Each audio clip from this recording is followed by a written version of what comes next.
This can't be right. Let me see that map. The road isn't even marked. No, that's the Irish of it. Well, as long as we stick to the seacoast, we can't miss Shannon. Well, it's your hurry, not mine. Now, look, Fitz, take it easy. You won't be much use to Auger if you break your neck. Well, it's my neck. Hey, I'm fond of mine, too.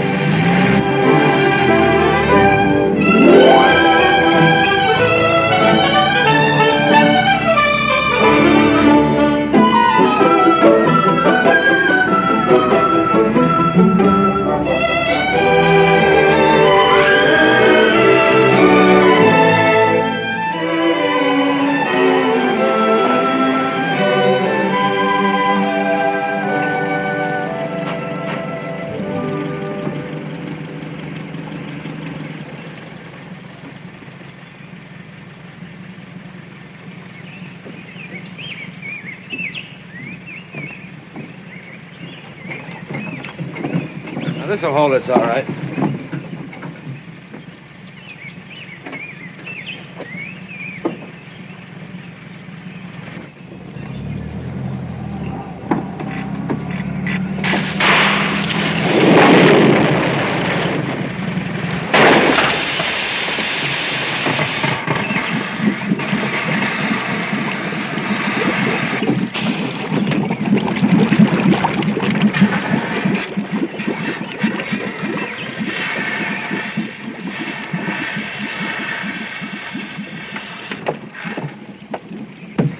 Well, you stay here with the car in case someone comes along. I'll scout up the road a bit. Must lead somewhere. Don't be too sure. Irish paths are whimsical, like the Irish character.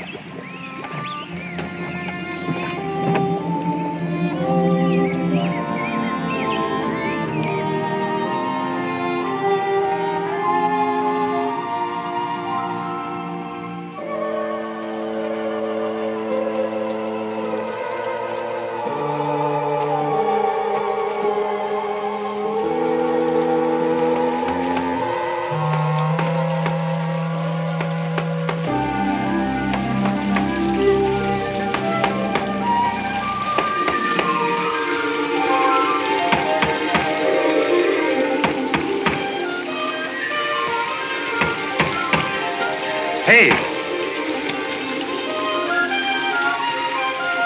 Good afternoon.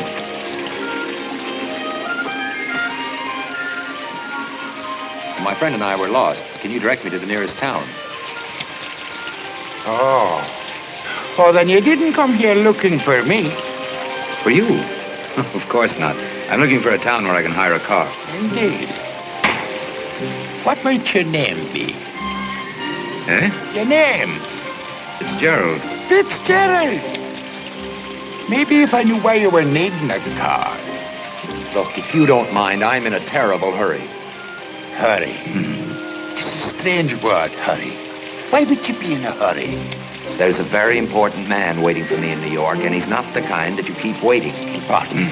There's another one of your words. Strange to see that you're impatient with me, Fitzgerald. I've enjoyed our conversation. I'll not detain you any longer. Thank you very much. Then you'll not be wanting the direction. Oh, yes, that's right. The water from the mountains comes into my pool with a roar, goes out with a whisper. Down the hill it goes, till it quietly reaches the sea, near a little village called Ballinaboon. You, sir, may do the same. I'll go get my friend. Thank you very much. You're entirely welcome. Good day to you, sir. Oh, good day.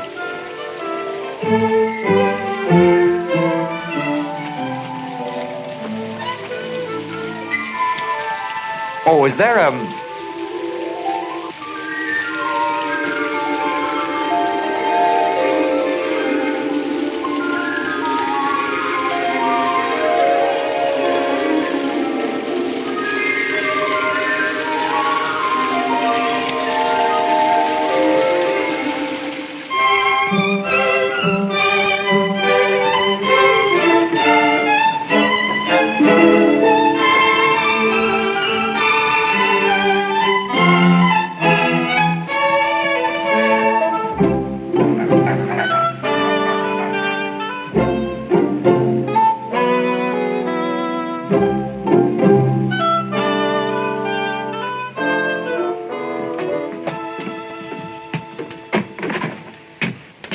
This will be yours, sir. Thanks. And this over here, sir. This will be yours. That's all right. You can take it.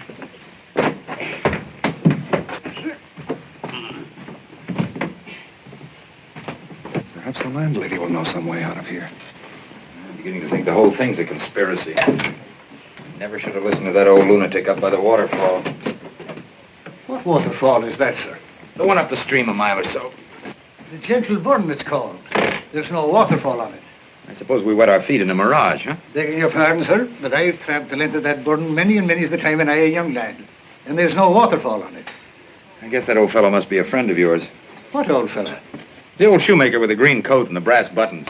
Shoemaker with the green coat. It's him. Look at this mess here.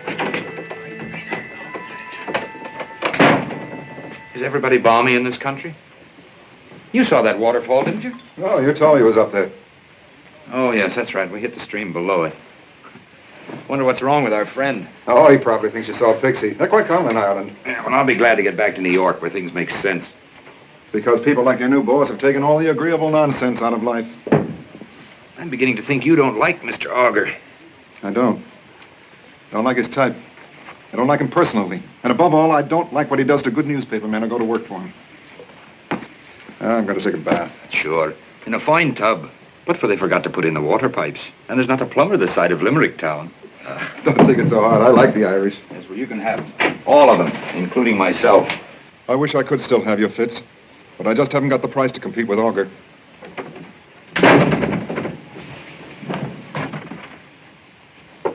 Come in. I brought you some towels. Thank you. Just put them right here on the bed. Right. What time is dinner? In an hour or so, if my stove doesn't take it into its head to start an argument. Well, it will if it's like everything else here. You mustn't be too hard on us. We're not used to having such grand guests all the way from America. Oh, would you tell the old lady I'd like to see her, please? There's only one old lady here. You're seeing her now. I beg your pardon. Are you the...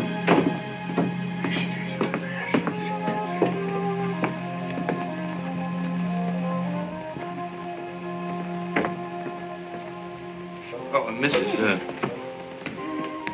Is there a chance of transportation out of here? If you can wait. Well, I can't. Well, you see, the trouble is we're sea locked. There must be boats. Fruit guns and such. But they're not much good in any kind of a sea, or if the wind's wrong. But sure, Sean O'Fair'll be glad to take you in his boat when he comes in. Mm-hmm. And when is that likely to be? Well, he'll be back any day now. Any day. Tomorrow, perhaps.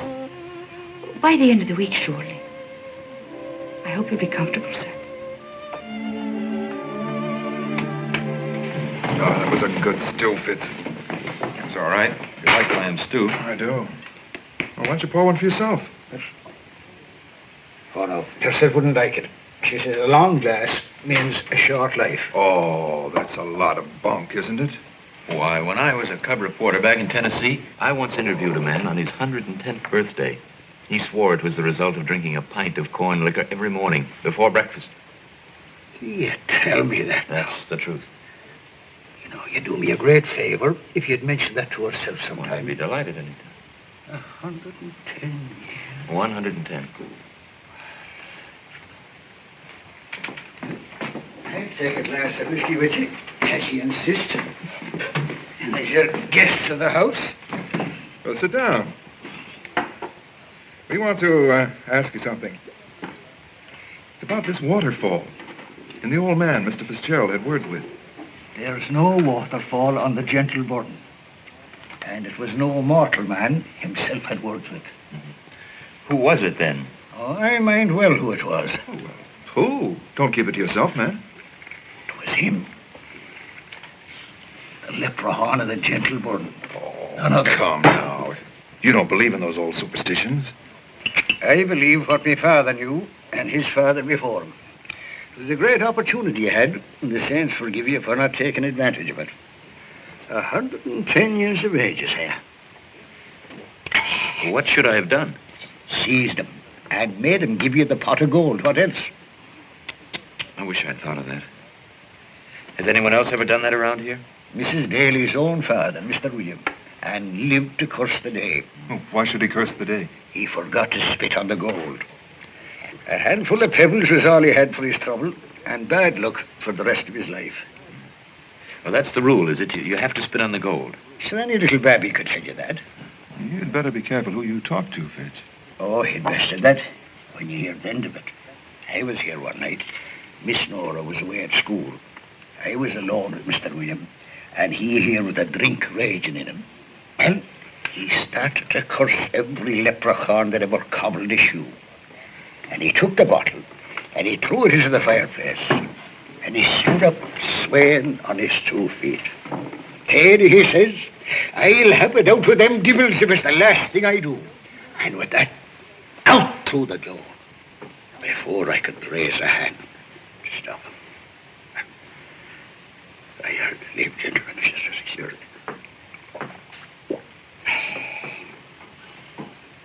Come on, man. What's the rest of it? Well, I stood at the door, calling, and then I heard the banshee. It was the first time I heard it, but I knew it was all over, and so it was. The next morning, they found him by the gentle one, and he struck dead altogether, the way that he never moved again. Well, gentlemen, as I was saying, drink is the curse of the human race.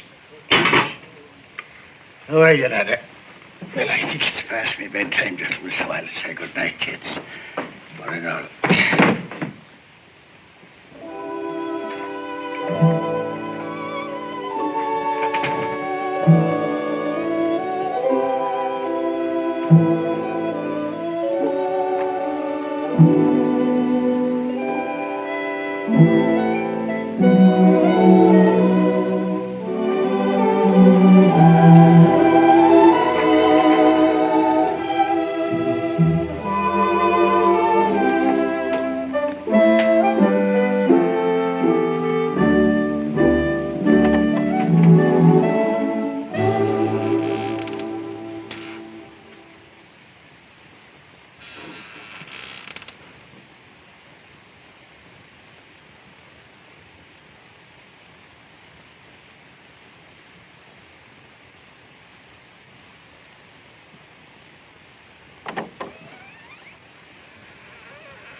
Katie? I'm ready for you, whoever you are. Come on, I have you. Fitzgerald.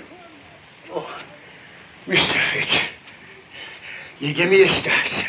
What are you doing with that bottle of whiskey? Themselves, they have sharp ears, and they might have heard us taking their names. You know, it's a good thing to leave a little something on the doorstep. But I always thought the traditional thing for leprechauns was a glass of milk. Milk? Good night, Mr. Fitzgerald. Good night, lady.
go, you bastard, or I'll pat your bones with fever. Oh, no, you don't. I've got Take your hands off. Not till you showed me your pot of gold. What would a poor, simple old man like me be doing with the pot of gold? None of that now. I'm ready for your lies. Of course you got a pot of gold. No right-minded leprechaun would be caught without one. We've been telling you such stories. Your friend Tady. Tady! Put you up to this trick, eh? God, the biggest liar in our county, That Clare. can't be true.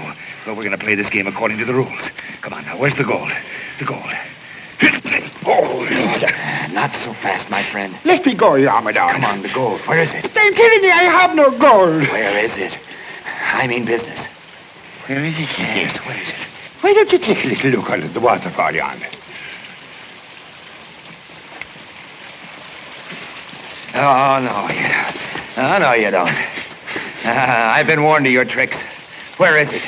I don't know. Where is it? I don't know. Oh, isn't that the thorn bush? Right under your very nose. That's right. It's always buried, isn't it? Dig. Come on, dig.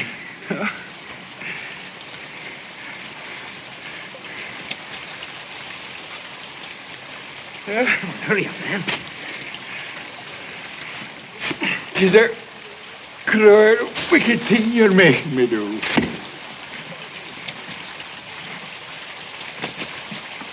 Well, you certainly do it up brown. Props and everything. Well, they're real. Real indeed. They're a lifetime savings. Several lifetimes, as you reckon, please.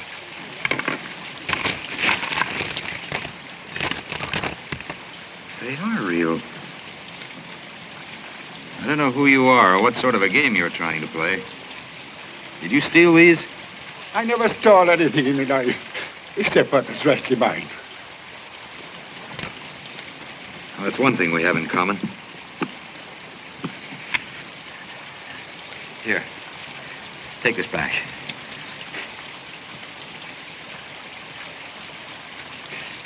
But I don't understand you, sir. Now, you didn't really think I'd steal your savings, or whatever they are. Here.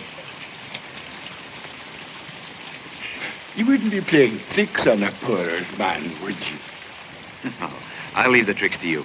Here. Take it back. Bury it again. Go on, bury it now.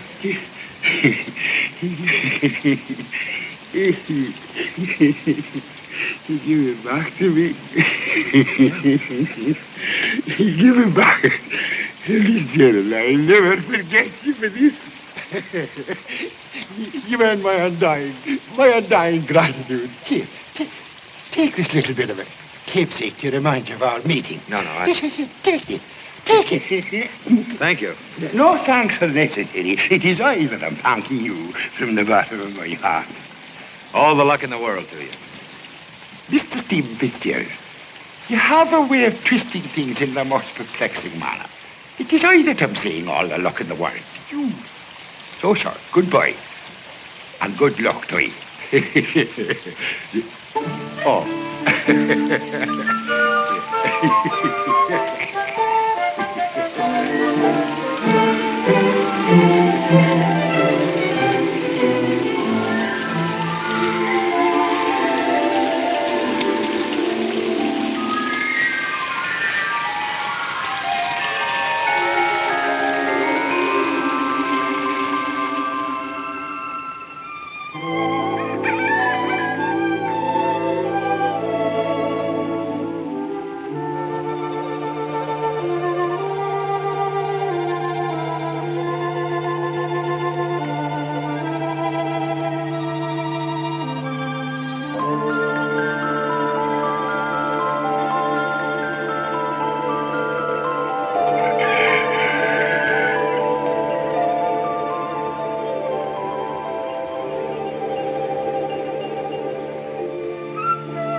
You're up early, Mr. Fitzgerald. Good morning.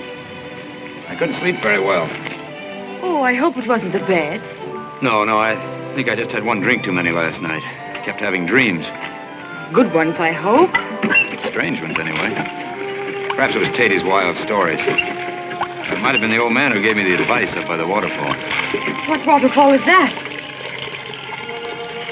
The one up the brook there, the Gentle Burn, it's called, isn't it? But there's no waterfall on the Gentle Burn.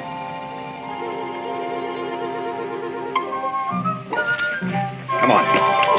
But of course, Mr. Fitzgerald. We're going to find out once and for all if there's a waterfall up there.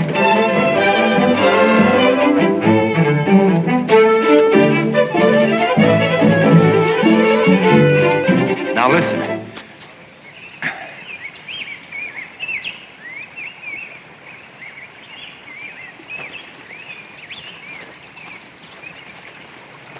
Sure, it was here.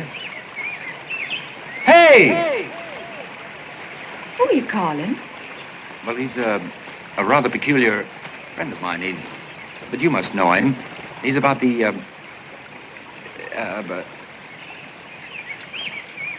Well, it's easy to imagine things here in the woods. But I couldn't have imagined that waterfall. I saw it and I heard it. But maybe it is further upstream. Yes, that must be it. I suppose I could have forgotten about it. Yes. I used to come bird's nesting here when I was a little girl. There's a grand view of the sea.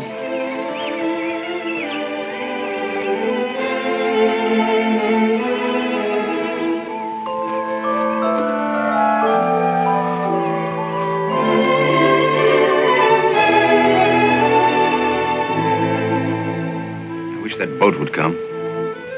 Is it so very important to you? Oh, it's the chance I've been waiting for. Ever since the war, I've been kicking around Europe writing freelance stuff, mostly for Bill Clark. Now I'm ready to settle down to a real job. Oh, but you shouldn't give up your writing now. Oh, I don't intend to. The only difference is that from now on I'm going to be paid for it. I'm sick and tired of beating my brains out for nickels and dimes. It'll come. You mustn't fret, Mr. Fitzgerald. My friends call me Fitz. Fitz? Oh, I'd never call you that. It sounds like a bottle of soda water. Well, my mother called me Stephen. Stephen. Oh, I like that better. Everyone calls me Nora. Nora? Oh, that's very nice. That's always been a favorite of mine, Nora. If I ever had a daughter, that's what I'd call her. Nora Fitzgerald. Nora Fitzgerald.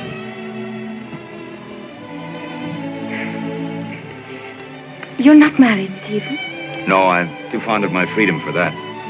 Oh, don't say that. A man should marry. It's the natural rule and a good thing altogether. What about you? Doesn't that same rule apply to you? And who would I be marrying here in Ballinabud? Michael the fishmonger? Or Tady Bird? Oh, look. It's a boat. It's the Arroner, Sean's trawler. Your wish has come true, Stephen. If you start at once, he can have you and Shannon in the morning.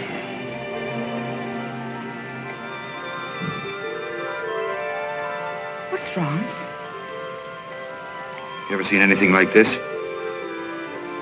Oh, sure. It's a doubloon. 16th century Spanish, I think. How could I have gotten it? Very easily. There have been many of them in Ireland since the Armada was wrecked here. The farmers bring them in from time to time. That's a nice one. We better be on our way.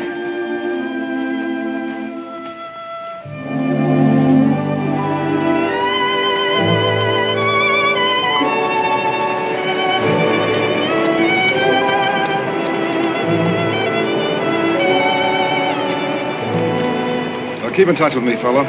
I'll let you know if I can salvage the car. Fine. Look me up if you ever get to New York. Well, not me. I'm the poor but honest type. Good luck, Fitz. Bye. Goodbye, Nora. Now that I'm going, I half want to stay. You mustn't be looking backwards, Stephen, but forward to what you want from life.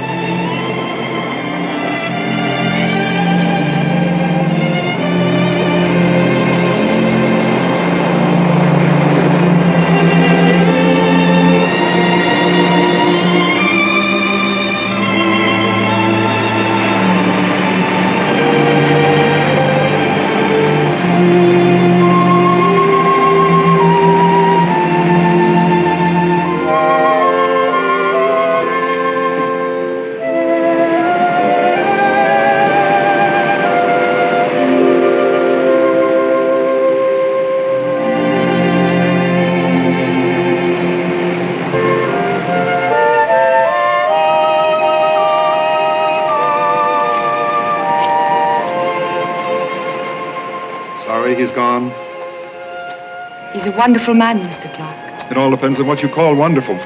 He's a nice fellow, he has brains, he's a first-class writer, but he's willing to throw it all away for money. To subordinate himself to an egomaniac, to become just another bright young man who's made good. And you call yourself his friend, saying things like that about him the minute his back is turned. Said the same things to his face. He knows what's best for himself.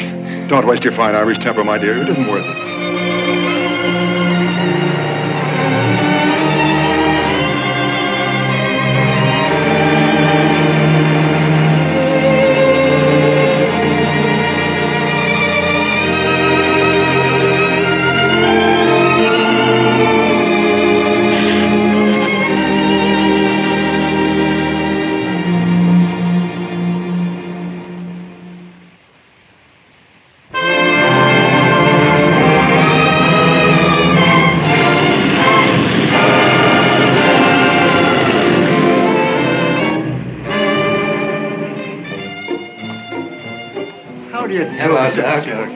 Ruth?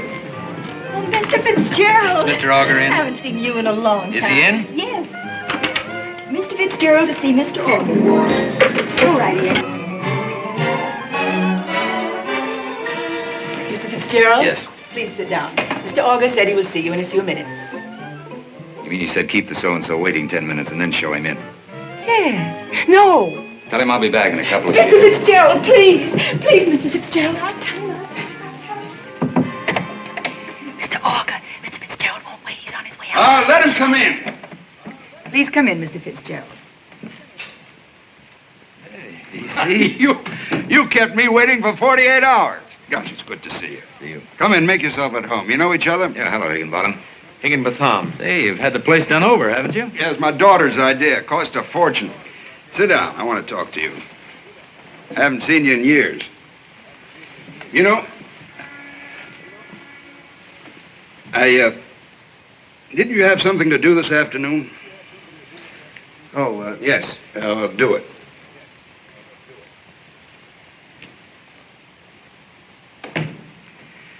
He's invaluable. Absolutely invaluable, and he drives me nuts. Don't disturb us. Now, why do you think I sent for you? I'm not very good at guessing games. Hold on to your chair. Fitz, I'm going to run for the Senate. What for? I thought Senator Ransom owed his election to you. Oh, Ransom's all right, but it's not the same as holding the reins yourself. Fitz, there comes a time when a man reaches the top of the ladder in his chosen field. There's nowhere else to go. Well, I've reached that point. Other men go in for breeding thoroughbreds, collecting paintings. They're just toys. Say, you know the oldest and the noblest occupation of them all. I think so. I mean politics. Well, you'll admit there's certain points of similarity. Oh, don't be cynical. Politics in a democracy. Well, Where do I come in? you're going to put me in the Senate. Oh, no. I'm no politician. Exactly. Yeah, I read every one of your articles in the American Spectator. Not that I agree with your conclusions or the rabble-rousing policy of the paper, but one thing stands out. You know people. You understand the issues. Take this piece you wrote about my Paris speech. Called it boneheaded. Dunderheaded. Dunderheaded. Yeah, well, what difference does it make? Point is, you were right. You put your finger on the weakness of my argument. I could have put my foot in it. Well, that's exactly why I want you on my side. Well, of course, I was 99% right. Have some of this? Nothing. Well, here's my proposition. Come in with me. Write my speeches, be my right hand, be my brain, my conscience. Frankly, I want the money. But there's one thing we ought to clear up first. You may not like what I write. We may disagree. Well, of course we'll disagree. I hate people who agree with me. Is it a deal? It's a sale. Good. We'll show them who's a dunderhead, huh? That's what I'm afraid of. All those school of journalism boys. Oh, how's Frances? Frances. Oh, she wants you to call her. I'm glad you reminded me. Probably should have done it soon. You don't mind if I use one No, of these? it's a private line. That one over. What's my home number? Rhinelander 45813. Rhinelander 45813. Never mind that. Bring in Mr. Fitzgerald's keys and his address. Yes, sir. Hello? Miss Auger, please. Mr. Fitzgerald. I don't have any address. Yeah, I got you an apartment. You know how hard it is to find a place, even for me? Hello, Francis? Fitz. Yeah, about an hour ago. I'm with him now. No, the devil himself doesn't have enough money to buy it. What? Dinner tonight? Fine, I'd love to if I don't have to work too late at the office. You don't start till tomorrow morning.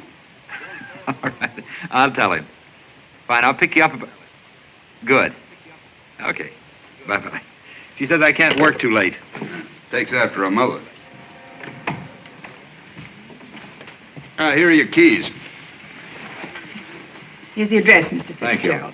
And find out where Mrs. Ogre hires servants and get him one. Yes, sir. It's the Acme agents. What do you do with a servant? I never had a servant before in my life. Well, we can't have you bothered with trifles. Got to keep that brain of yours on ice.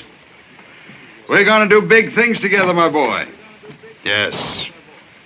Big things. Cream? Mm-hmm. What was her name? Whose name? Your reason for being 2 days late? Oh, Nora. Pretty, I suppose. If you like the Irish. I always have. I'm glad you're back, Fitz. And I'm glad you're going to be sensible. Sensible? Mm-hmm. You know what I mean. It's a shame to waste your talent on the kind of writing you've been doing. Well, some people didn't think it was entirely wasted.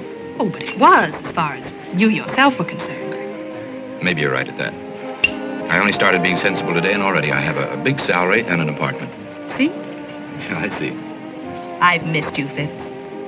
I've missed you, too. You're a liar. You never even gave me a thought all the time you were away. I'm surprised you even called me. Well, I was only trying to be sensible. After all, the boss's daughter. Is that the only reason? How can you be after asking a question like that? And yourself as pretty as a bay filly in a field of clover? Fitz, after only 5 days in Ireland, that's rank affectation. Hello, Fitz. Well, look who's here. Mary's little lamb. How are you, Higginbottom? Higginbotham. I just rode uptown with D.C. He'd like to get your thinking on the Labor Management Act. Now, my idea of the proper kind of statement is this. Oh, I'm really dear, quite sure dear that we'll Fitz, get the look at business the time. We'll never make it. We're half an hour late for the curtain already. Hurry, have you paid the check? No, I haven't. Just It'll sign be along Bob's in a name, will you moment. please, No, Charlie? don't do I'll that. go Take ahead. it out of this, will you, Higginbottom? Higginbotham. Oh, yes. Please.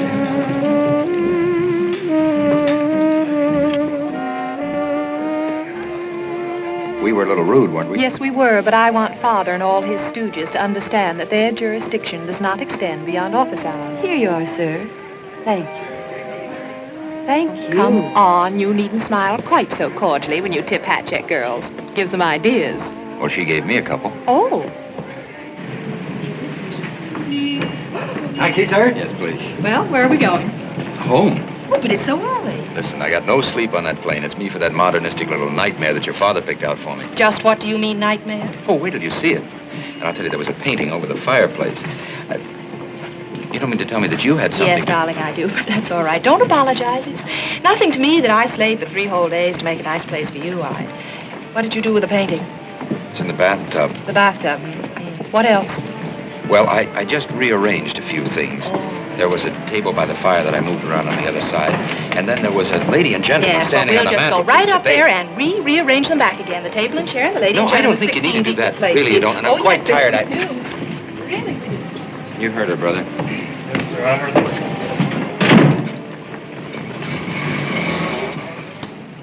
A little more to the right, that's right. Now, there. There, that's fine. Now, really, Fitz, don't you like it? Oh, it's absolutely breathtaking. What's it supposed to be? It's called Germinal 1948. It's the coal strike. Oh, really? Mm-hmm. I thought it was Venus rising from the waves. Oh, Fitz is by a very promising young artist. I'm arranging a show for him. You're a busy little thing, aren't you? Just what do you mean by that? Oh, we're arranging shows, decorating apartments, convincing your father that he needed a ghostwriter. Mm-hmm. I didn't say I had a thing to do with that. No, I know. But I suspected it as soon as I got his cable. So what are you going to do, resign? No. No, I'm going to do the job that I was hired to do. But I would like to know what it's going to cost me. Not a thing, darling. It was sheer altruism on my part. Altruism. All of a sudden, you're an altruist. Well, don't you think that I think that I need a drink. Shall I tell you why I hate you? No, Because all the time you were away, you kept coming between me and whatever I was doing. Because I saw your face in crowds, in the street, in my mirror, when I was alone in my room. Because I ate, dreamt, slept, lived you. You and your black magic. I hate every inch of you. I hate your superiority, your black Irish eyes, and your arrogant nose. What was that? Oh, it must be the door.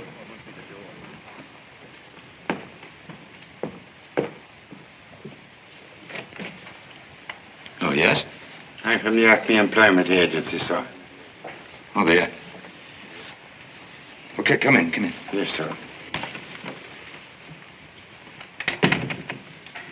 Kitchen's right in there, if you don't mind waiting for a minute or so.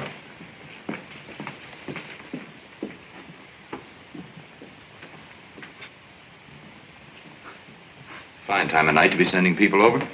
Well, did you say you wanted him tonight? No, must have been your father's secretary. Oh, well, that explains it. The well-known auger efficiency. Fitz. What is it? Fitz.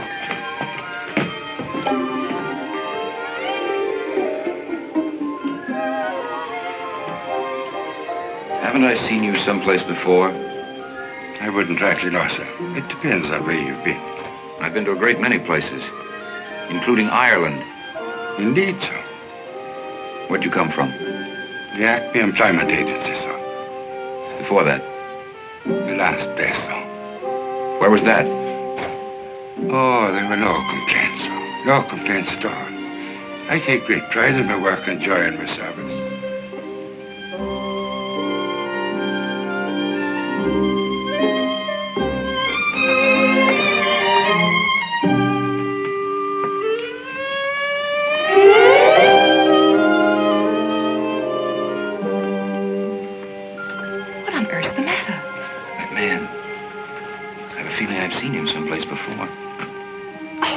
Probably worked for one of your friends or something.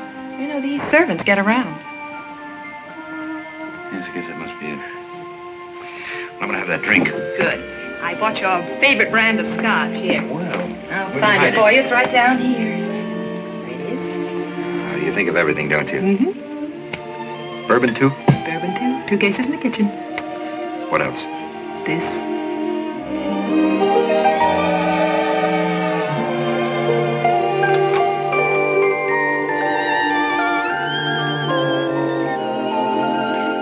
Can I help you, sir?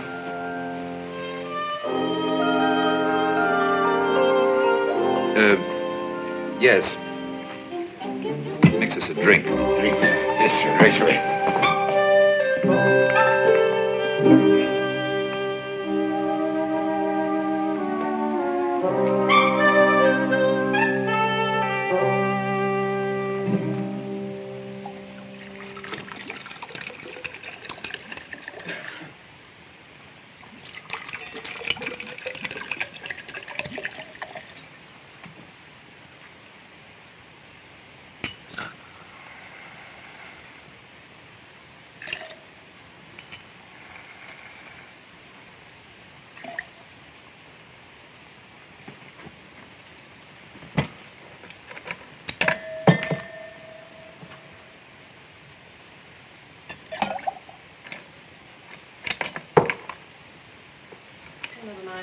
I'm going. There's too much traffic in here. It is a little crowded. See you home? No, don't bother. I'll take a cab.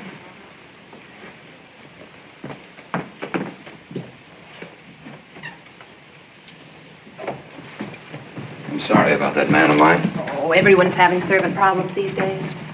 Take me to lunch tomorrow.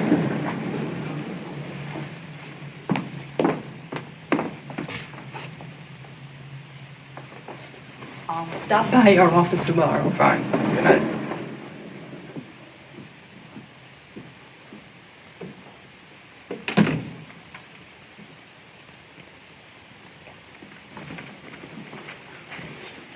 You can throw that one away now. Yes, sir. Throw it away, sir? Couldn't you drink it yourself, sir? That is a great pity. One should not waste good food, one should not. It's only one drink. Still, it could save a man from freezing to death or dying from fatigue, it could. All right, drink it yourself. If you insist, sir.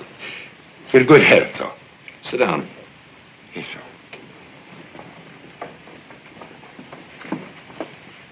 Sit down, sit down.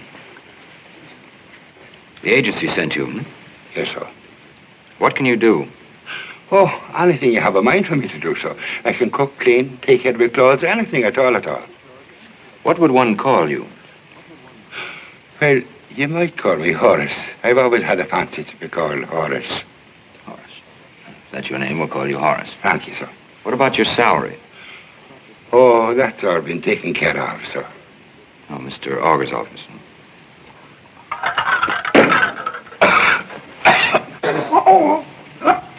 Horace, You made that too strong. Oh, I'm sorry, sir. You'll have to be patient with me till I know your taste. And another thing. I don't like to be disturbed when I have visitors. Always knock on the door before you come in. Yes, sir. I'll keep it in mind. No, I think that's all. You can finish your drink and then go to bed. Thank you, sir.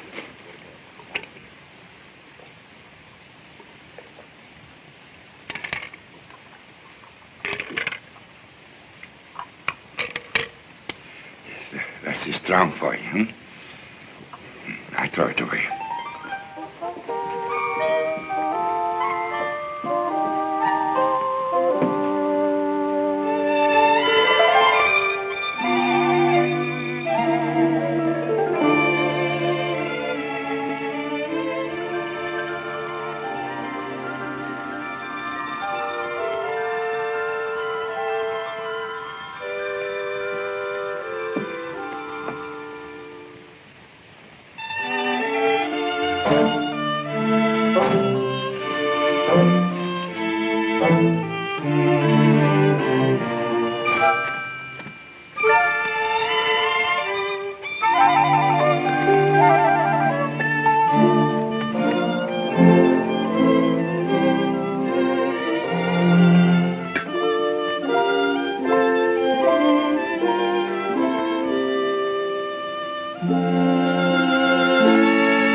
What can I do for you? I'm from the Acme Employment Agency. I was told there's a position for a gentleman's gentleman. You're too late. The position's filled. I demand to see the master. And what would you be telling him? That you got the sack from your last place for getting into the port? Not to mention pinching the parlour maid till the Port Gilbert's black and blue?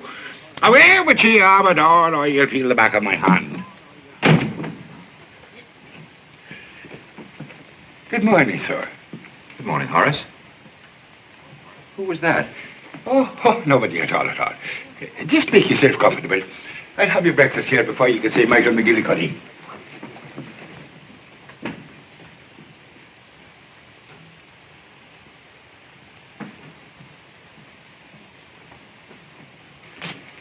Horace, has the paper arrived? I'll get it for you, sir.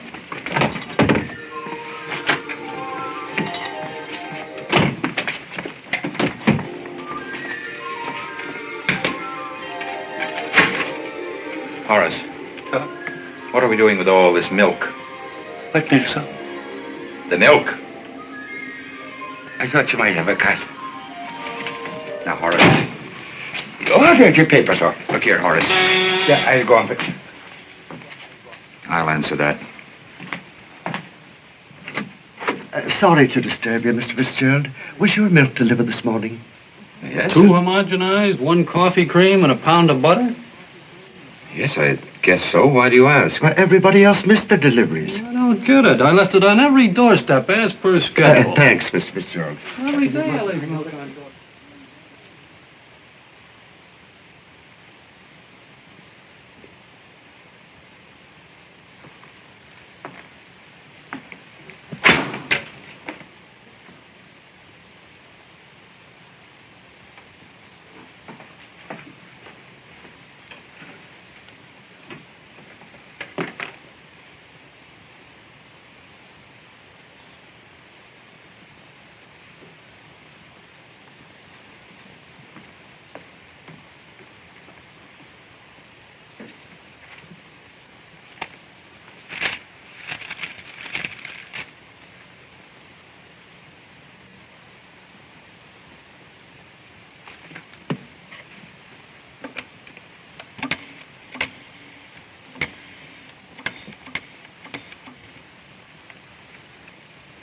Acme Employment Agency? This is Mr. Fitzgerald, Stephen Fitzgerald speaking. Yes, I'd like to inquire about a manservant that you sent up here to me. That's right. What do you know about him? He came to us very highly recommended, Mr. Fitzgerald. Oh, yes, we've had him in several positions. Stealing? No, sir. You might consult his references. I could give you the names if you'd like. No, never mind. That won't be necessary. Thank you.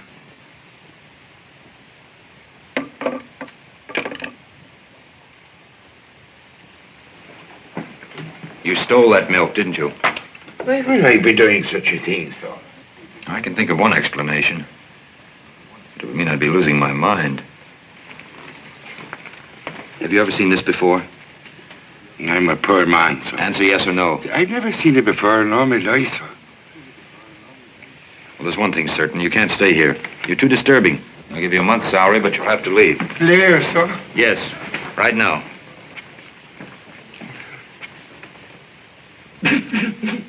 Here, stop that.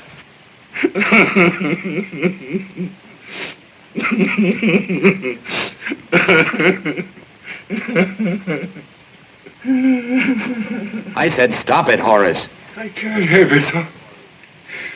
I've displayed you, and I wanted so much to serve you. For heaven's sake, stop that crying. The best master I ever had in my life, and I've ruined everything. I'm a failure. All right, I take it back. You can stay. Only stop that bawling. I know you didn't mean it, sir. You'll never regret your decision. And the first thing you're going to do is to turn that milk back, you understand? Every bottle of it. Every bottle of it.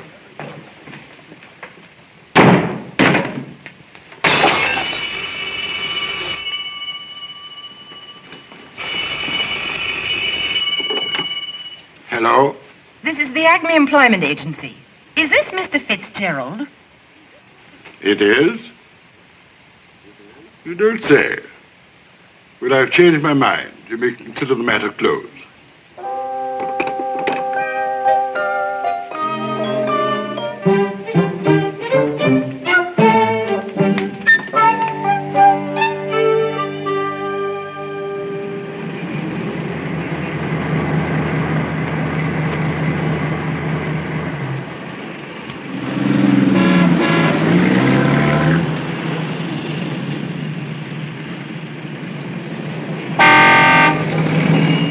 Out of this bridge traffic, Horace. I'm late as it is. There's plenty of time, sir. I have a very tight schedule today. I have lunch with Miss Auger at 1. I want you to pick me up at 2 sharp and drive me to campaign headquarters. After that, I have a press conference back at the office at 3, and then the women for Auger. What women are they, sir? The women for Auger, a group of public-spirited citizens.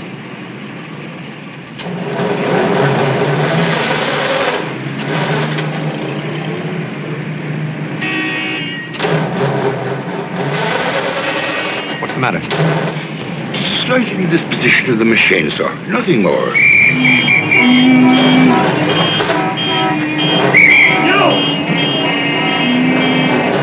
What are you gonna do, spend the weekend? Did you hear me blow the whistle? What do you think you're doing here? I stopped to admire the view. What is? None of your back talking, I'll run you in. You did. You and 10 more like you. Is that so? Come on, get that car out of here. What might your name be? My name's my own affair. You do say so. You just said so. Say, you have a sharp enough tongue to be a Kerry man. To tell you the truth, I'm from County Clare. County Clare is... But I'm relatives who live by the lakes of Killarney. You do indeed. I do indeed. You know, it's 30 years since I left the old country. Oh, you don't. But perhaps I know some of your people. It's likely I do, you know. No, you wouldn't. A simple, humble people. Horace, do something. Do something. Get out. Get out of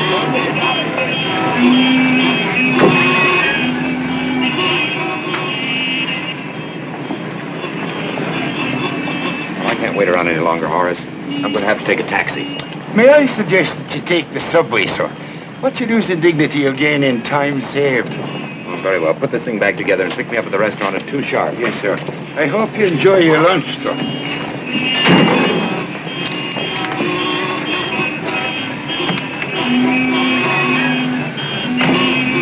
I'll give you a little push to the curb. Won't be necessary, thank you, but...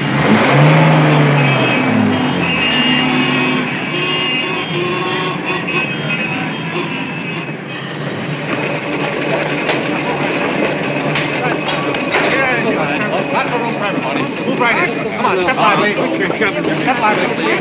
Come on, hurry, please. Step right in. Yeah, one more. Come on, step right in. That's it. Fine. Get over here. Door closed.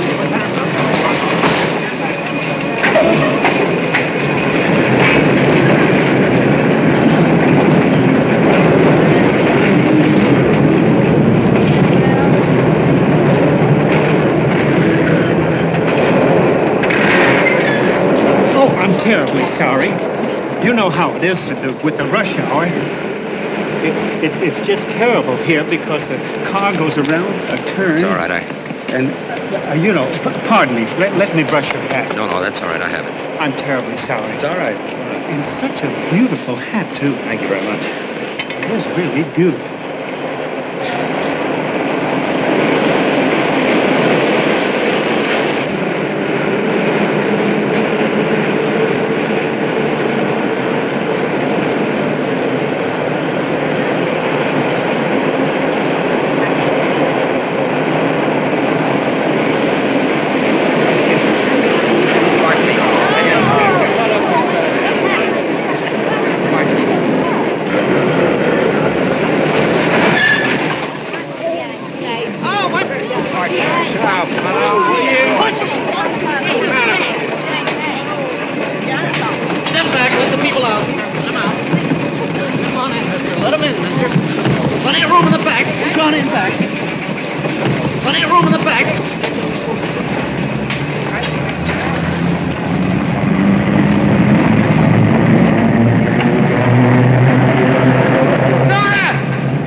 Explanation for it. It's still a miracle.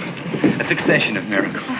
You see, my car broke down. I had a very important luncheon engagement. My chauffeur advised me to take the subway. It's the first time I'd been in one since I got back to New York. But if I hadn't taken that particular train, I never would have found you today. So just move over. Tell me, where are you staying and how long have you been here in New York? Now, I can't answer everything at once, Stephen. I've been here about a week. And you haven't called me. Oh, but I didn't know where you were. I'm stopping with Katie's Aunt Bridget's cousin, Mrs. Crimmins, up the street a bit. That's not true. Oh, but it is. No, you. I mean, you're being here in New York. Oh. Here, let me take those packages from you. Oh, thank you, Stephen. Oh. I hope there's nothing in that that'll break. How long are you going to be here? Oh, as long as my business takes me. Take hold of my arm. I don't want to risk losing you again. You'd think it were something unnatural and wonderful that I should be here. Well, it's wonderful, whatever else it is. Oh, wait. I promised little Dennis I'd bring him some candy. How much is this? Oh, 50 cents. Half the bottle. 4 beats. Well, I'm sorry. I couldn't change that. I just sent the boy out for some change. Oh, dear. Stephen, would you mind? Yes, Ola. It's funny, after this one, the man must have let me go out without my wallet this morning. This is all I had. You couldn't change it to doubloon, could you? What? Oh, no. Not your lucky piece, Stephen. I'll wait for my change. I was thinking of having my lunch. You know, Mrs. Crimmins' cousin son-in-law, Cornelius, has a bit of a bar and grill on the corner. You wouldn't care to join me, would you, Stephen? Oh, I'd like to, Nora. Except that I have a very important luncheon engagement, and after that, 3 or 4 conferences. You know how it is, the usual thing. Sure you have. I won't press you, though. I hate to eat alone. Gee, I wish I could, Nora. You wouldn't refuse me out of pride, would you, Stephen? Pride? I don't quite understand. Caro si sta, fino a mo'. Ogni volta che va a fare un servizio stai 3 ore, già stari. Let's see, so that Here you are, lady. Thank you. Forgive me for speaking of your affairs. I could cut my tongue out for it. You mind if I change my mind and accept your invitation? Would you, Stephen? I was never a man to argue with miracles.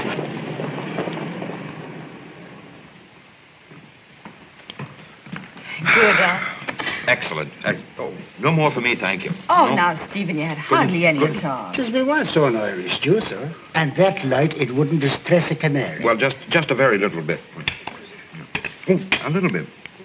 You'll have some beer with it. No more beer, thank you. Just a small one. And yourself, Miss Nora? Oh, no. My tea'll be plenty. Are you expecting many people? Well, if all come that my old lady has invited, then the place will be running over into the avenue itself.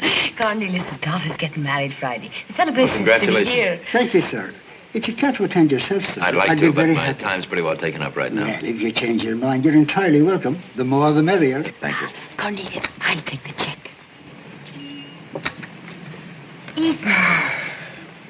Oh, yes.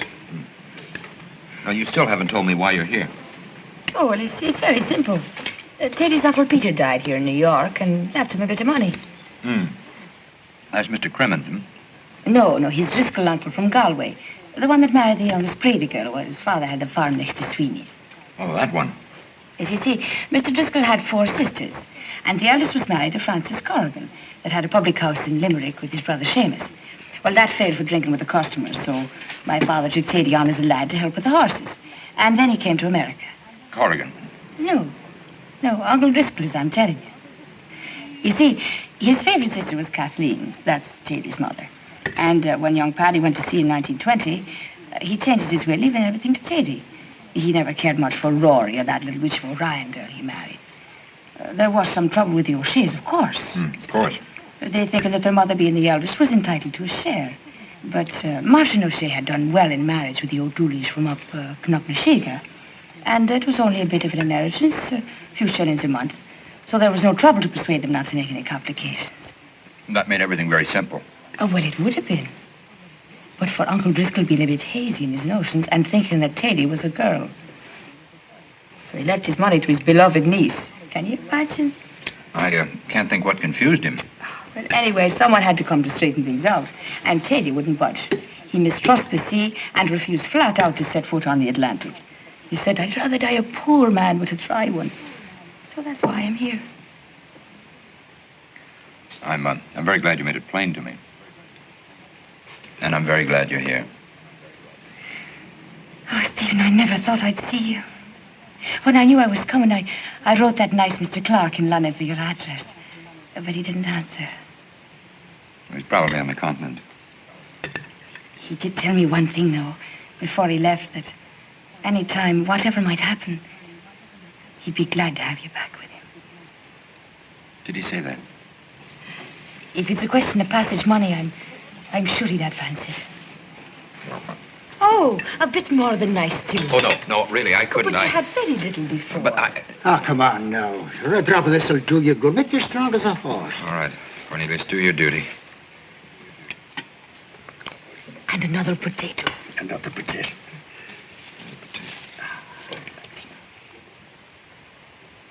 Mr. Ogg, a personal question. As a former newspaper man, how does it feel to be against the wall instead of on the firing squad? Well, it feels awful. I know you fellas will give me a break. Do you think there'll be another war? I answered that a few minutes ago. No, you didn't. But then nobody else has either. Mr. Auger, I understand you support the Crawford proposal for Germany. Absolutely. That's a must as far as I'm concerned. I'd like to read your comment on this proposal. Quote, the Crawford proposal is a fraud on the German people, a death sentence for European democracy, and a betrayal of American interests and ideals. Unquote. This appeared in the American Spectator on June the 6th under the byline of Stephen Fitzgerald. The same Stephen Fitzgerald who's running your brain trust today. Would you like to comment, or perhaps Mr. Fitzgerald would like to discuss it? Well, boys, well, the answer to that's very simple. When Fitz wrote that, he was working for someone else. Now he's working for me. Oh, Mr. Auger. Fellas, let me change my shirt, will you? I haven't sweat this much since my first job carrying a hod. You got any pictures of yourself carrying a hod? Sorry, I didn't know I was going into politics then. So long, Chris. See you, Fitz. Bye. Good to see you, Fitz. Why don't you drop around the club sometime? Well, they keep me pretty busy. Yeah, we all have to make a living. Give me a ring. Right. Goodbye, sir. Goodbye. Thank you. You're welcome. Thanks a lot, Mr. Auger. Not at all. Say, you handled that perfectly, D.C. You know, I was afraid for a minute that... Do you want anything else, Mr. Auger? No, thank you. Should have told me about that piece, Fitz. You read it, didn't you? Yeah, I read it, but I didn't remember it was so strong. It'd be embarrassing if the opposition made an issue of it. But you knew those were my views when you hired me. Well, this is politics, Fitz. Where'd you put that bottle? Here, let me do it, DC. This is politics. Gotta keep one jump ahead of him. Right away, DC. Not you. I've got it. You'll do a piece for New Era. We don't go to press till tomorrow night. On foreign policy. Second thought since you've had a chance to study the situation. You know one of those, on the other hand. The Crawford proposal's not as bad as you first thought it was. It's a pretty good thing in the long run. My agreement with you calls for perjury, but not under my own byline. Fitz. Have that thing on my desk by tomorrow noon.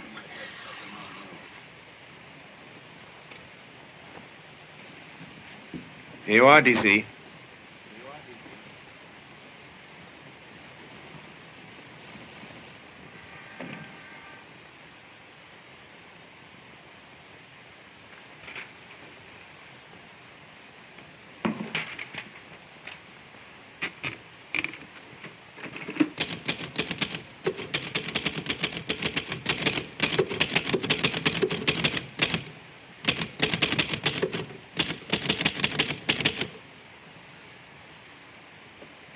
What are you doing here? I let you go out this morning without a clean handkerchief, sir. I hope you forgive me. I was thinking about it all the time I was dusting. I said to myself, there's poor Mr. Fitzgerald writing all those important political speeches, and him without a handkerchief to put to his nose. It's very good of you, Horace. And now, if you don't mind, I have some work to do. Yes, sir. And after this, if you forget anything, you don't need to come chasing after me. There's such a thing as taking one's job too seriously. Oh, no, sir. Not when your heart's near work. It's just a job, Horace. No, sir. He's more than that. He's a life, indeed. When a man enters the personal services of another man, he must be prepared to surrender himself to his vocation. It is the master who matters, not the man. And soon, if the man takes to his work, the master's wish will become his wish. The master's thought, his thought. The master's soul, his soul. When the master gets hurt, the man will cry out. When the master's nose itches, it will be the man who sneezes. He will live for his master, not for himself. Perhaps you find it difficult to understand, sir, because you are the type that wears no man's collar. You are a proud free man. It is for that reason that I'm proud to serve you. Will that be all, sir? Yes. Yes, Horace, that'll be all. Thank you, sir.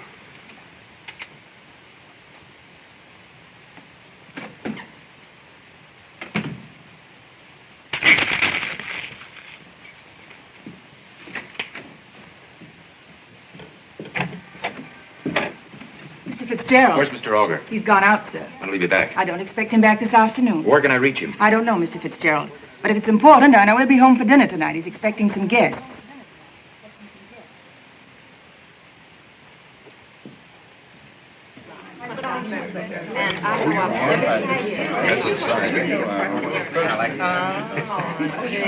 Have some more steak, Senator. No, thanks, D.C. I lost my appetite 20 years ago. You'll find out. I already have. I'll pay for this in the morning. What is it, Jenkins? There's a Mr. Fitzgerald to see you, sir. He says it's important. Ask him to come in. Yes, sir. Were you listening to the judge's conversation? Yes, I was. Wasn't it brilliant? No, it's so Darling. Come on in, Fitz. Come in. So good to see you. I believe you know everyone here, don't you? Yes. Mr. Auger, I'm sorry. I thought you'd be finished dinner by this Quite time. all right. Senator Anson, this is Mr. Fitzgerald, my good right hand. Ah, yes, I've heard of this young man. Senator? Have some dinner, Fitz. No, thank you. I'd like to see you alone if you don't mind. Oh, well, sit down. We'll be through I'd in a rather few- wait in the study if it's all right. Oh, sure. Make yourself a drink while you're waiting. Thank you. Excuse me. Oh, I'll help him. Will you excuse me? Why, hear me. How much do you want for Mr. Fitzgerald, D.C.? He's not for sale. Really? I understood he was.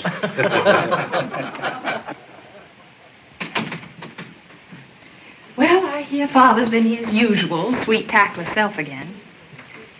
Never mind the drink, Francis. I'm not in the mood. Oh, now, really, As Fitz, you I were thought... instrumental in getting me this job. Perhaps you'd like to be the first to read my resignation.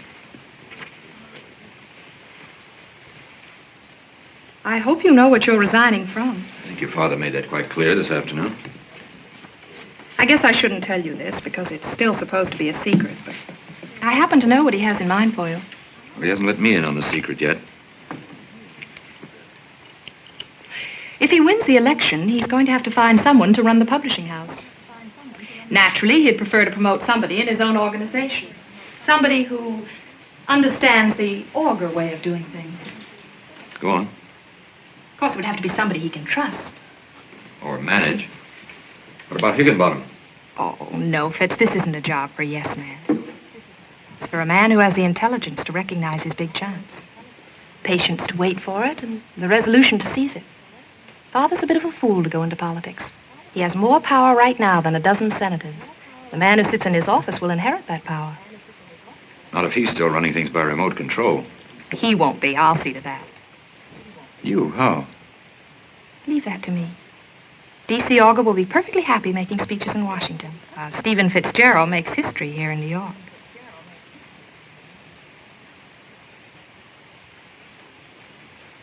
Well, it's a very alluring prospect. Of course you'd use the power for good, Fitz, but the important thing is to have it. It's all very well to have ideals, but what good are they if you can't reach the people with them? Yes, but I'm not sure that's what I want. It's what I want. You have it now. No, I haven't. I can wheedle certain things, but I'm not a partner. You go with the job? If you want me, Fitz. Some cigars here. Oh, excuse me. Oh, here they are, Senator.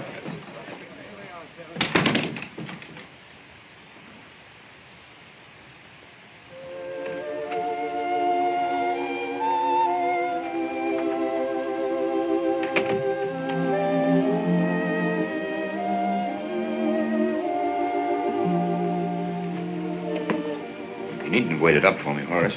I thought you might require something, sir. I'd like a drink. Yes, sir, right away. Fix one for yourself, too. Yes, thank you very much, sir.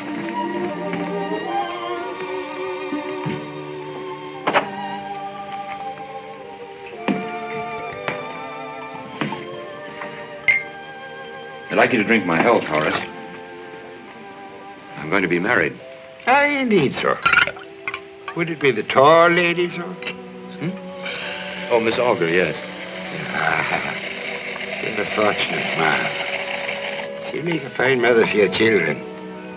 There's more to marriage than just having children, you know, Horace. Oh, indeed there is, sir. There's riches and poverty, sickness and health, love, honoring and obeying. She'll make you a fine wife, sir. It's a very important decision, probably the most important that a man makes in his life. Oh, indeed it is, sir. May I ask what prompted you to make it? Well, one doesn't stop to analyze one's behavior when one's in love. No, sir, but there must be something about the tall lady that made you select her as your partner for life.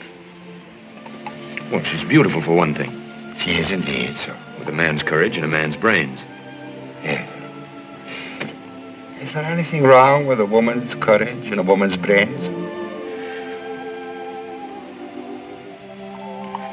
We won't discuss it any further. No, sir. You have something against her, haven't you? Me, sir? No, sir. Nothing at all, at all. No one's forcing you to stay here and keep on working for me, you know. No, sir. After the wedding, I'll be looking for another place. But you don't have to make up your mind right now, Horace.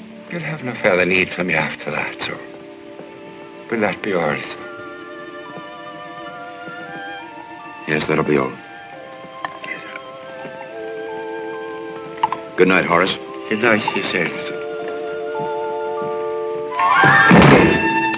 Oh, the saints forgive me, sir. I forgot to tell you that I'd waxed the floor. Yes, Horace. It was very thoughtful of you, Horace.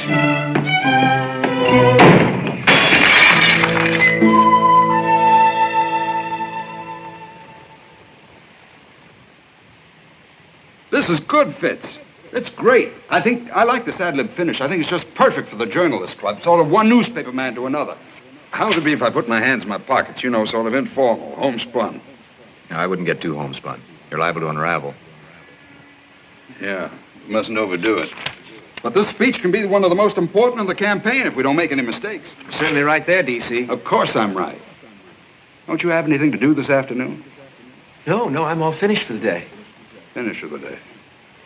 Well, this is our chance to recapture the working press. If you don't have any further suggestions or criticism, I'll see if I can get that deathless document mimeographed. Oh, by the way, I've arranged for you to sit at the speaker's table tonight.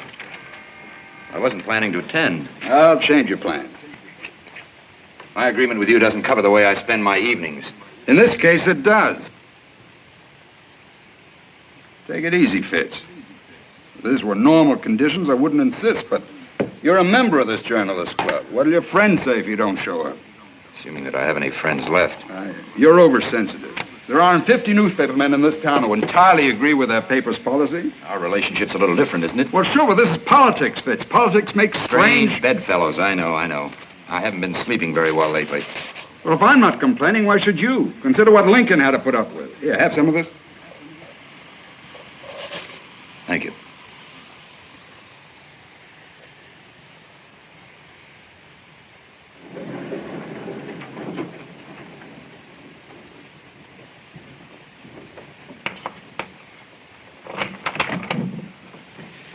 There's a gentleman to see you, sir.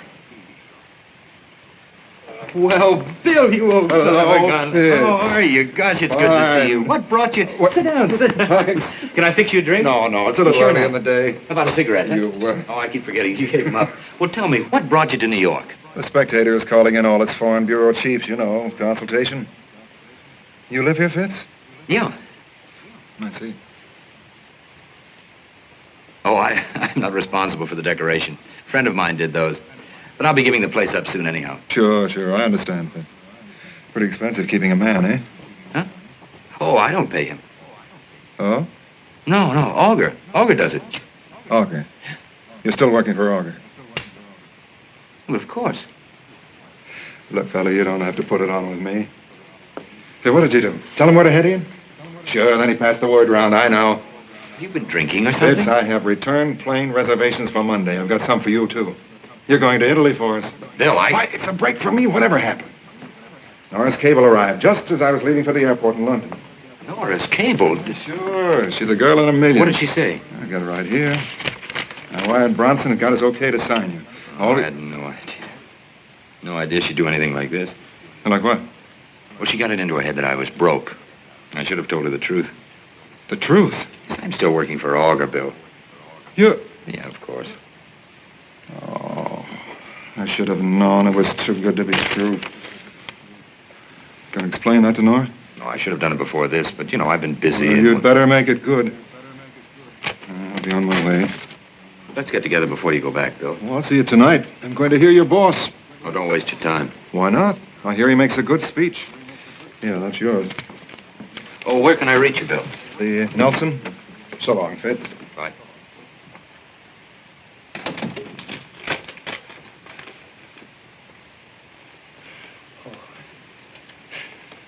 Excuse me, sir. The tall lady called, sir. She wants you to take her to the Jennison reception. She said she'd call back again, sir. The tall lady, sir. Oh, yes. Well, you talk to her, Horace. Tell her I'm tied up or something. Make it sound good. Yes, sir.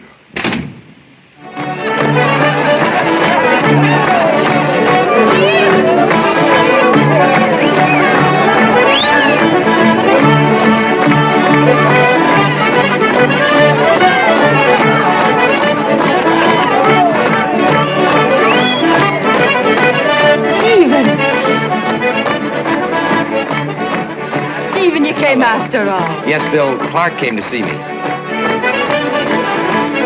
He's here?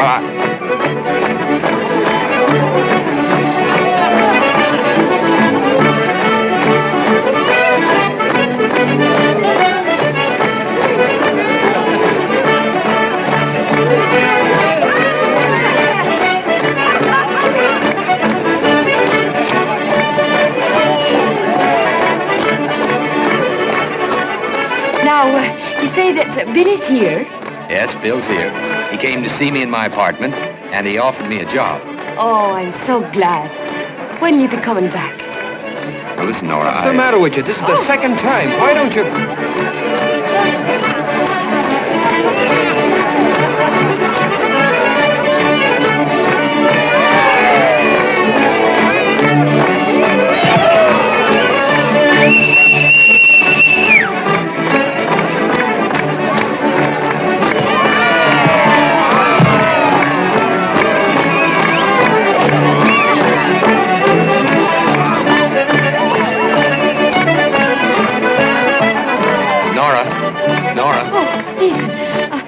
Stephen Fitzgerald, this is Terence Flaherty of Hooker Nadder Company 38, the pride of the New York Fire Department. Oh, Mr. Flaherty, how do you do? How do you do? What's the matter? You smell smoke? Smoke? Yes. Back room, perhaps, Back room? Yes. Definitely smell smoke from someplace. Might very well be back there. I'd have a look if I were you. Oh. Come on, let's try it over here again. Now, look, tell me about that job of Billy's. Just what did you say to him in your cable? Oh, he got it then. Yes, he got it then. Oh, you'll forgive me for that. I had no right to interfere in your affairs. But, Stephen, it wrung my heart to see you like that. I hope I haven't offended you. Oh, you couldn't offend me if you tried. Welcome to the party, sir. Well, I'm certainly glad you were able to make it. Here, drape that over your tonsils. Nora, I have a confession to make. I have a job. You have? A very good job. I'm well on the way to being a very rich man. You lied to me. No, I didn't lie to you. You did so. Then it was the truth. All that about the motor cars and drivers and important appointments. Yes. But it was the truth. How could I be lying to you? Oh, now don't try to wriggle out of it. Just go tell Terence Flaherty that I'm not busy. You're not angry, are you, Nora? Of course I'm not angry. Being made a fool out of in broad daylight. Well, I tried to tell you that... You did not. There's no smoke out there. Well, you better try upstairs. Oh. Oh, Stephen Fitzgerald. You're a wicked and deceitful man. And me filling you up with Irish stew. Well, it was wonderful stew. It was not. She puts too much flour in the gravy. But I'm glad you got what you wanted from life.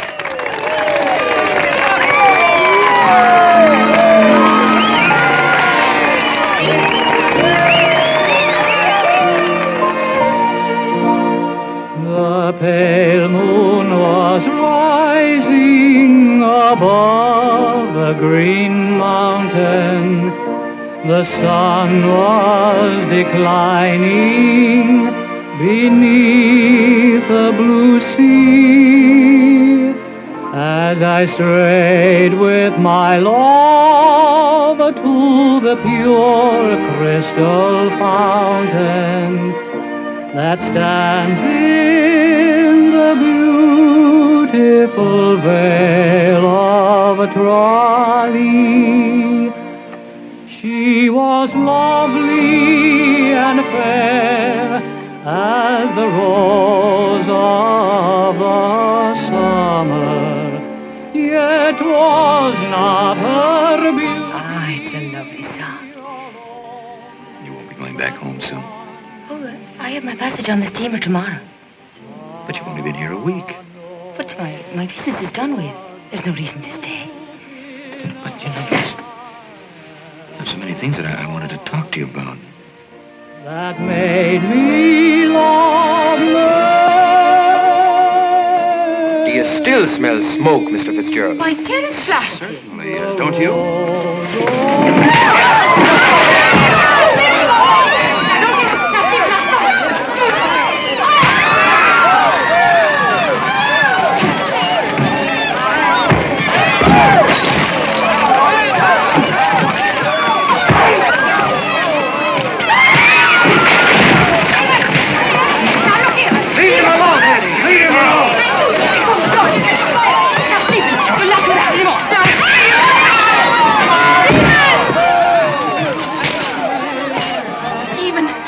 Stephen, are you all right? Oh, this is terrible. I'm so sorry. Oh, speak to me, Stephen. Oh, open your eyes. Oh, won't somebody please get him out of here now? Oh, Stephen. Oh, this is terrible. The rose of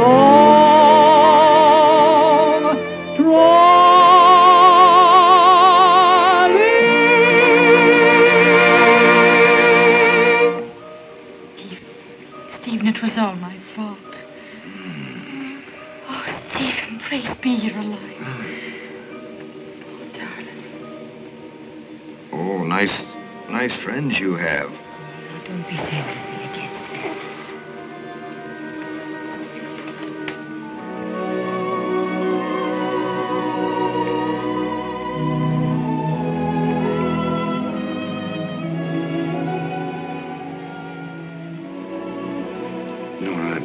Oh, no, you mustn't move now. Your poor head, Steve. I'm all right. I have to go. You should rest for a little. I'm late as it is. I'll see you home.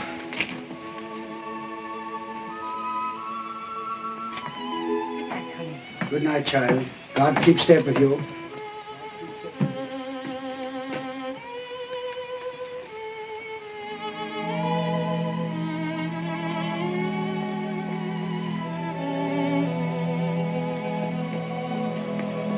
I live here, Stephen.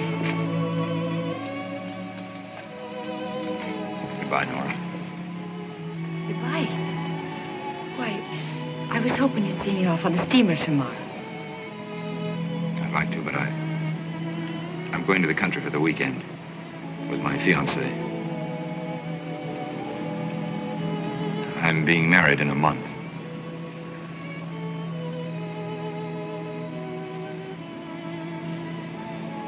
I wish you happiness, Stephen.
Good evening, sir.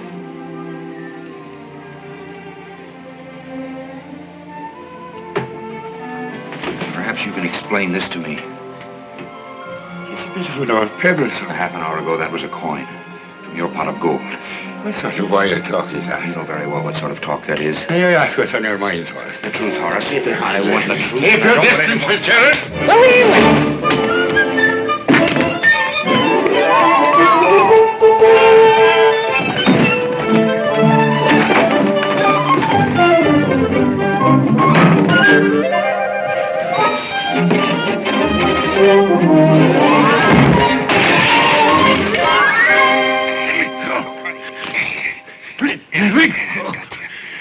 Come clean now. I don't know what you're talking about. No, you don't, eh? What about this shoe, huh? Take your hands off me, Fitzgerald. I'll be happy to give you any information you require.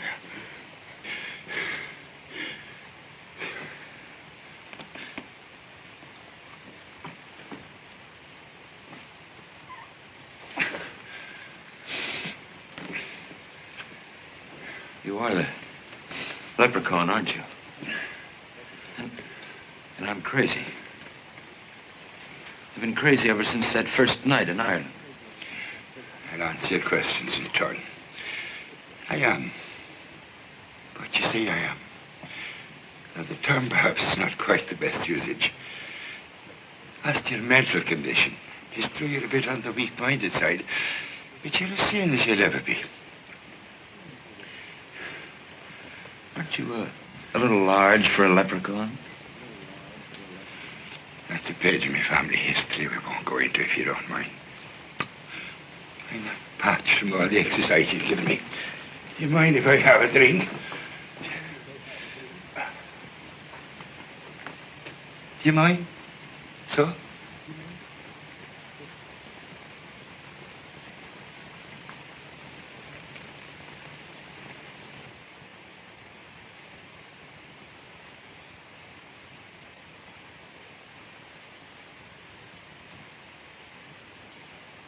You brought Nora over here, didn't you?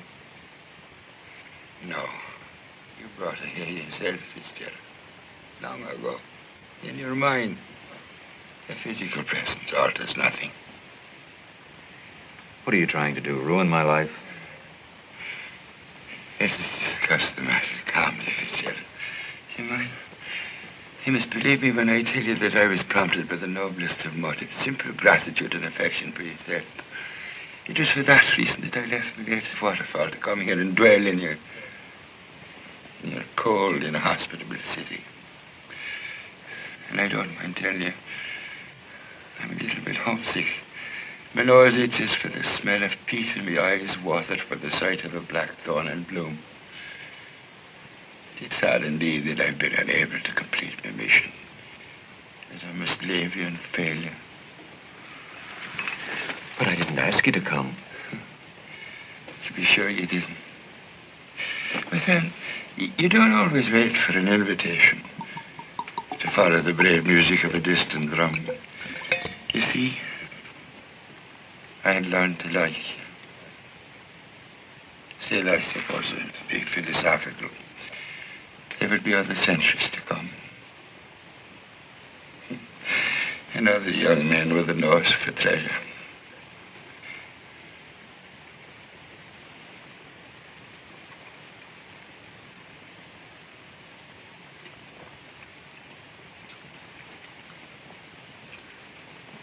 I offered you gold.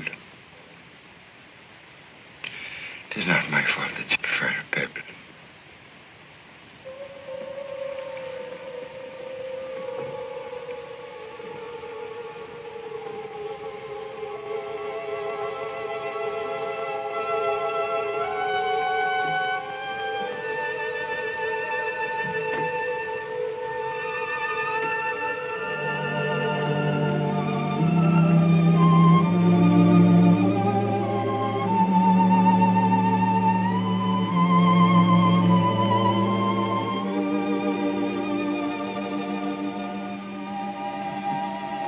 Horizon.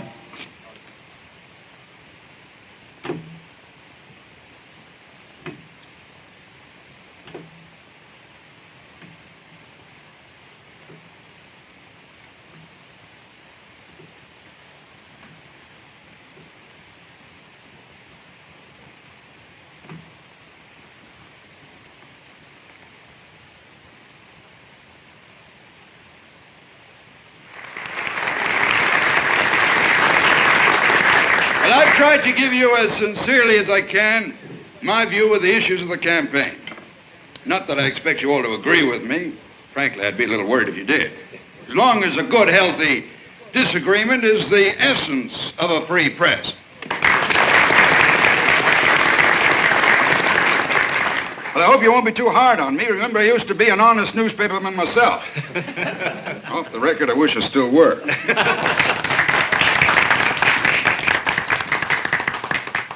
Well, I'd like to make a little announcement. If I'm lucky enough to win the election, I intend to resign from Auger Publication. I've given a good deal of thought to the selection of the man who'll take my place. Well, I didn't have to look far.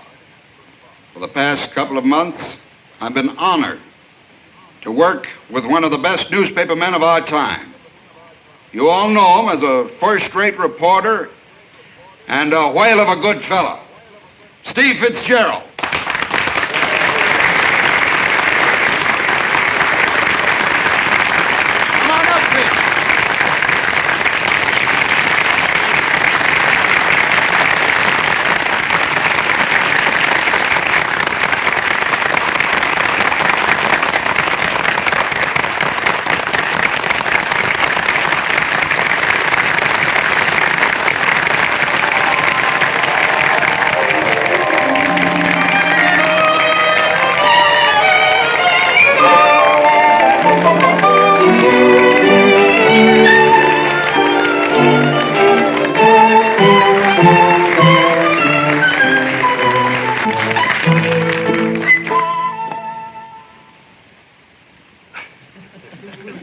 Go on, say something, Fitz.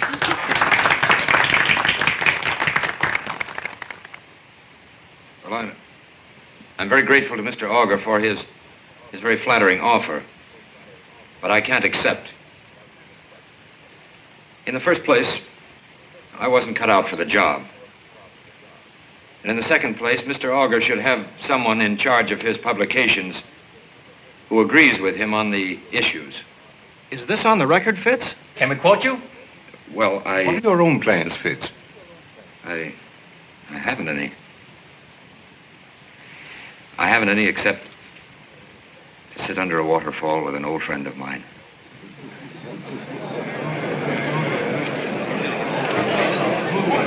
Come back. Hey, give us some more, will you? Bring it back. Mr. Auger, how about a steak? Mr. Auger, you're really serious. Surely Fitz can tell us more than this. What about this? What is this disagreement? What's the story? Wait a minute, fellas. I've said enough. You heard it all. Was there any chance you'll change your mind? No, I'm resigning as of right now, for good. Well, what about the engagement, Fitz? Is it on or off? I'm afraid that's up to Miss Auger. How about that, Miss Auger? Are you going to share that waterfall? I don't think I'm invited.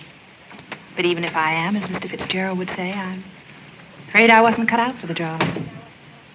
Goodbye, Fitz. Goodbye, Francis.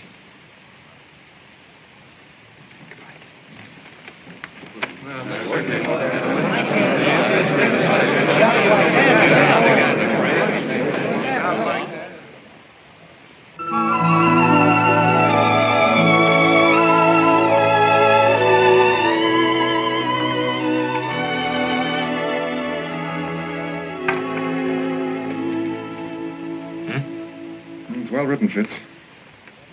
But I don't agree with a word of it. What's wrong with it? Well, anyone who knows a thing about conditions in Italy... Listen, I was there. Were you? Oh, I should have gone myself, I know. All right. You don't like it, I'll turn it over to D.C. Auger. Now that he's safely back in the publishing business. Who said I didn't like it? Yeah, we'll run it as a series. The usual rates. Are you two going to sit here all night arguing? Oh, it's this pig-headed husband of yours, Nora. He has no respect for my gray hairs. Listen, he's getting an Auger complex. Don't you want a nightcap, Bill? No, thanks. I'm going to bed. All right. Good night, Teddy. Good night, Mr. Fitz. Come on, honey. Teddy, would you just leave that bottle on the table there? I had no intention of touching it, I can assure you.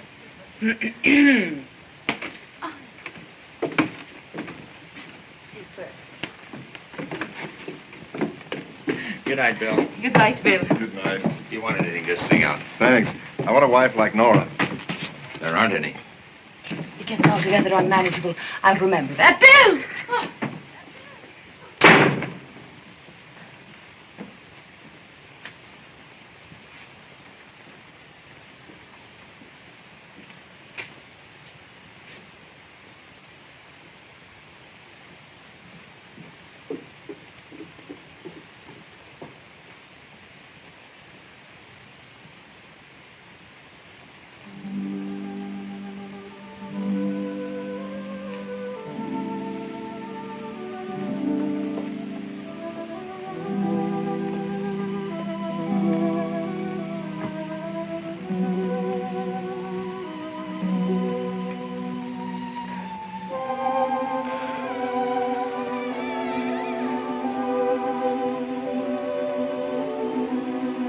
What's that here?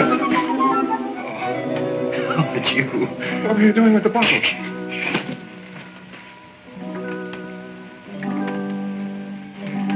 It's for an old friend of mine. Just in case he needs something to keep out the cold, you know.